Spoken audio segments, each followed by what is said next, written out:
done. You be, can you be, can you be, can you be, can you be, will you be, can you be, can you be, you be, can you be, can you be, can you be, can you be, will you be, can you be, can you be.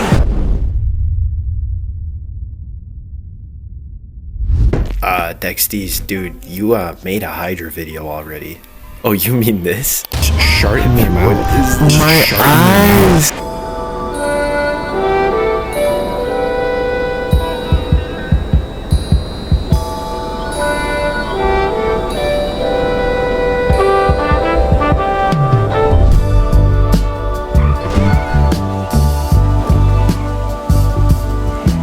Girl, girl, girl, you take good care of me. When I need some sweet affection, you're always there for me. I'd buy the world for you, girl, if I could. 'Cause you're the love in my life, and you do me good. Oh. The Hydra was my first ever jet in GTA Online, and it's without a doubt always been my favorite. It holds a really special place in my heart.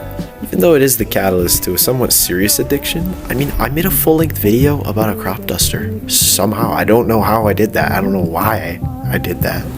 Now, after using this jet solely out of sentimental value and a little bit of borderline autism, I've found out a lot of interesting tricks and downright overpowered abilities that, when used correctly, make the Hydra extremely lethal. You'll want to stick around to the end, because this is about to get crazy. Ladies and gentlemen, join me in this deep dive into the Mammoth Hydra. Our journey begins May 1st, 1982 in the Falkland War. Wait. I'm getting ahead of myself. That comes later. The Mammoth Hydra is GTA Online's take on the British Aerospace Sea Harrier, or the AVB-8 Harrier 2. No, Sea Harrier. Developed by Hawker Siddeley, the Harrier was one of the first ever successful VTOL aircraft. This meant that the Harrier could direct its thrust vertically, making it simple to land or take off from literally anywhere. This was so revolutionary for the time, and led to the Harrier being adopted by many militaries, and also our US Marine Corps. And for the most part, the Harrier family standed the test of time, being put to action in many conflicts around the world. The jet was never the fastest, nor the most maneuverable, but it was versatile. The VTOL capability made it a jack of all trades among aircraft at the time. Truly one of a kind, the Harrier will surely be remembered as a staple of aviation excellence.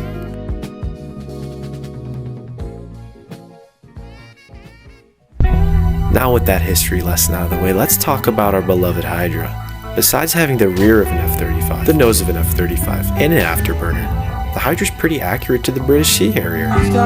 From the bird-like swept wings to its comical number of landing gear, it most definitely looks like a jump jet.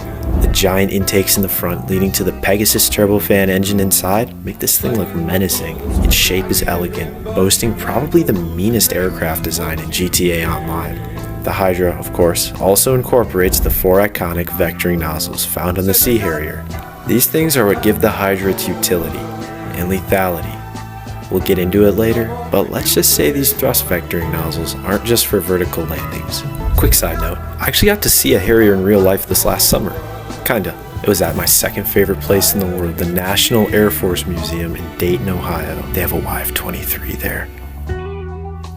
I saw the XV-6A Kestrel, a prototype improved Harrier variant.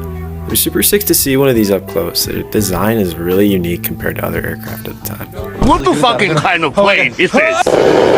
Back to the Hydra, statistics-wise, it's actually not a horrible combat aircraft. Where it lacks in maneuverability and armor, it makes up for in weaponry and utility. It's one of the fastest aircraft in the game, technically only being beat by the Raiju and the Pyro. And I say technically because one of the tricks up the Hydra's sleeve is its insane speed glitch that, when utilized, makes it the fastest thing in the entire game. How to do this is super simple. Just make sure you're above Maze Bank in altitude, and then engage the VTOL mode while flying forward. You're then going to seesaw or dolphin the plane by accelerating while pushing the stick forward, then holding reverse while holding the stick back. This glitch has been in the game forever and is super duper easy to do, although you can only utilize it when going in a straight line. but it's super easy to just disengage the VTOL mode, recenter, then reconfigure the plane for super cruise. This glitch, when used correctly, will allow you to outrun missiles and catch up to Raijus with ease.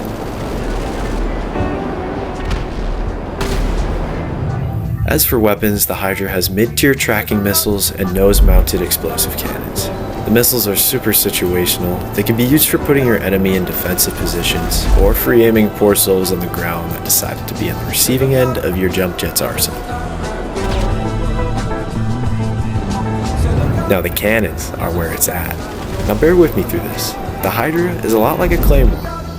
No, I'm not talking about the ones that go boom. I'm thinking of the Scottish longsword.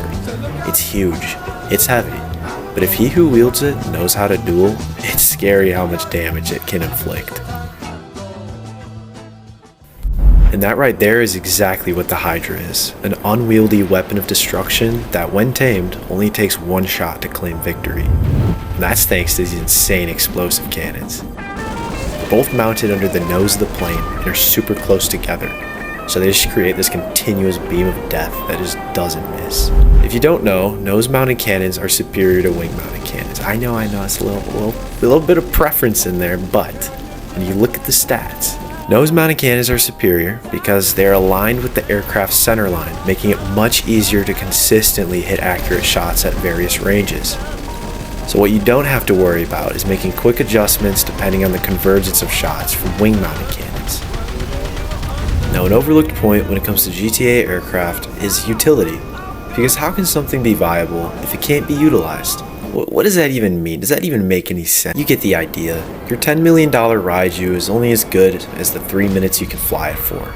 Then you call Morse Mutual, buy it back with a chunk of cash, wait 5 whole minutes to call it in, finally call it in the interaction menu, hope it hasn't gotten griefed by the time you arrive, hop in the jet, finally fly around the city until you recreate something you see on Instagram Reels.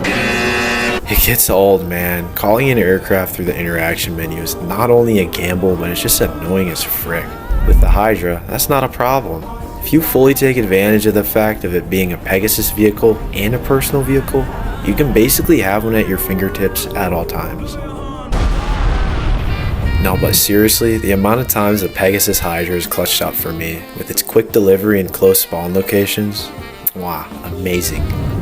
Now let's get to the fun stuff. Combat. The Hydra is not the worst turn fighter out there. Like I said before, its weapons make up for its lack of maneuverability. The jet has pretty good room for tightening a turn circle with speed control and has a very smooth feel to it when flying. No wobbly rudder or weak elevators. Yeah, I'm talking about you, bud. As for opponents, don't feel afraid to engage Raijus. It's common knowledge they're not the brightest. Lasers are also fair game. You can use your speed control to your advantage against Mark IIs to dodge volleys and missiles with ease. A tried and true method when engaging in air-to-air with the Hydra is lead with a tracking missile, finish with the cannons. If you've bitten off more than you can chew, configure to super cruise and swim away. Because remember, your jet isn't the most durable. If flying away to engage again on your own terms means you come out on top, feel free. Keep all this in mind and remember, who really owns the skies? Barcode McGee and his matte black Raiju? No, it's you and your 60-year-old jump jet. Now for the moment you've all been waiting for. Let's talk about thrust vectoring.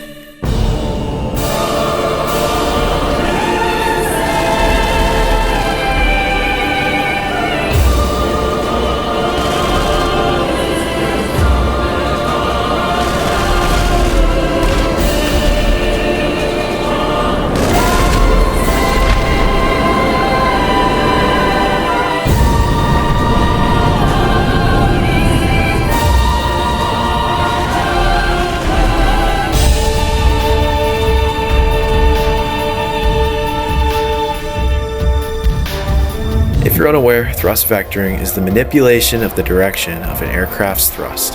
This is exactly what the Harrier uses to fly straight up and down. The nozzles change the engine's thrust from pushing the plane forward to lifting it up off the ground. And this is exactly what we're going to take advantage of to make our beloved Hydra an unpredictable terror to anyone who wishes to fight us. When you start using the VTOL mode mid-dogfight, you quickly learn there's levels to this shit. It does things no aircraft can do, and that's what I love about it. Your missiles are my dancing partners, head. The amount of aura you gain from hitting an upside down flat spin to dodge an entire aircraft and its homing missile, unmatched.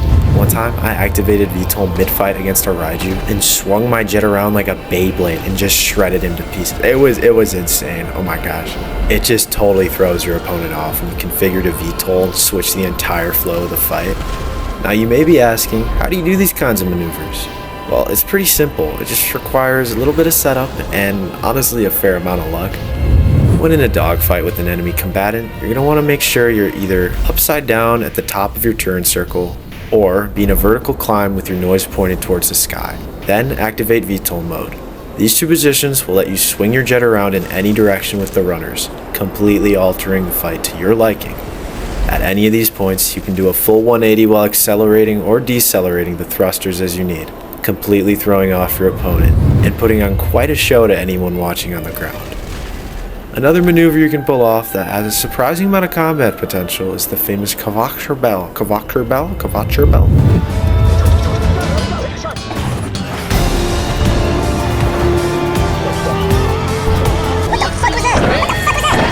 By far the most well-known thrust vectoring trick, and in GTA it can be achieved once again by taking advantage of the Hydra's VTOL mode.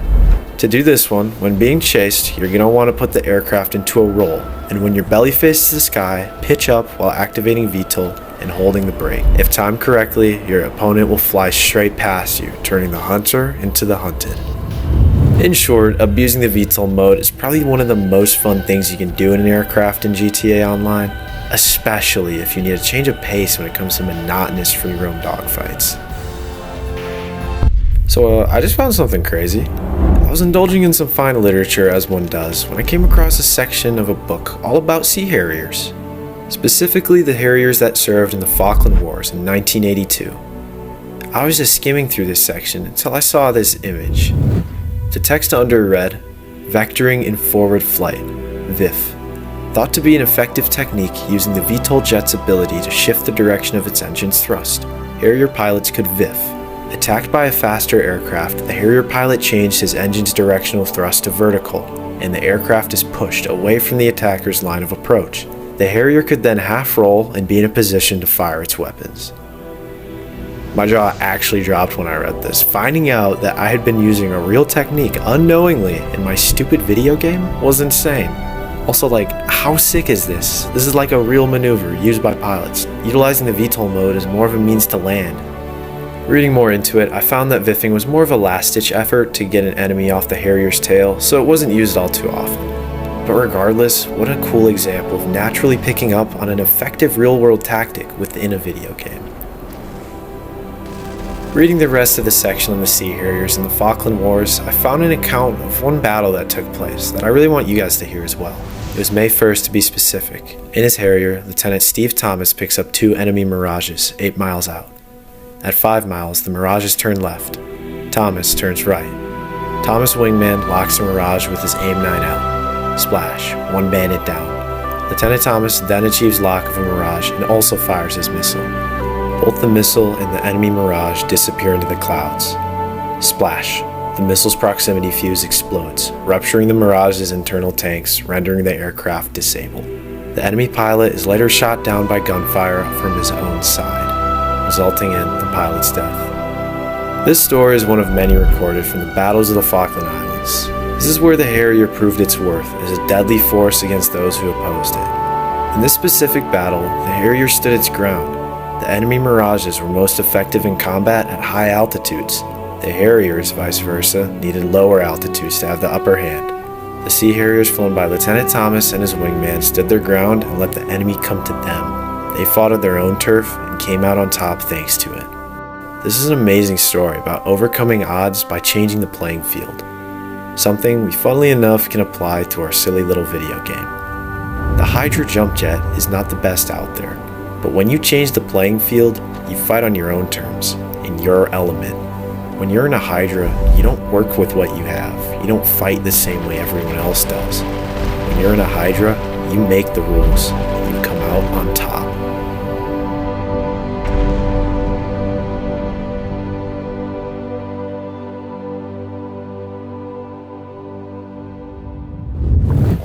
you made it this far into the video, I just want to say thank you. This is likely going to be my magnum opus, my best video yet. Hope it was worth the wait.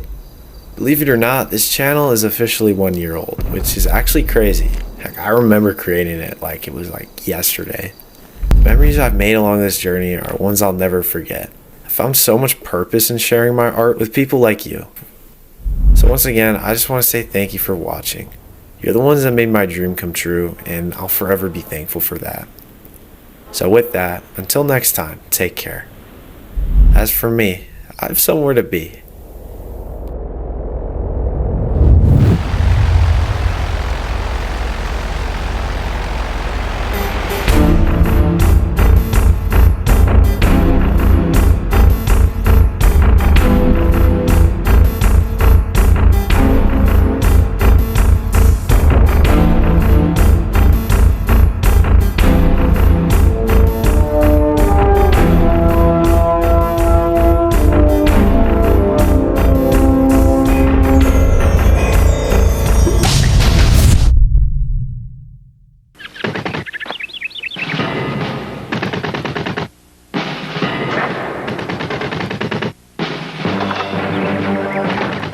Introducing the new Pepsi Stuff Catalog.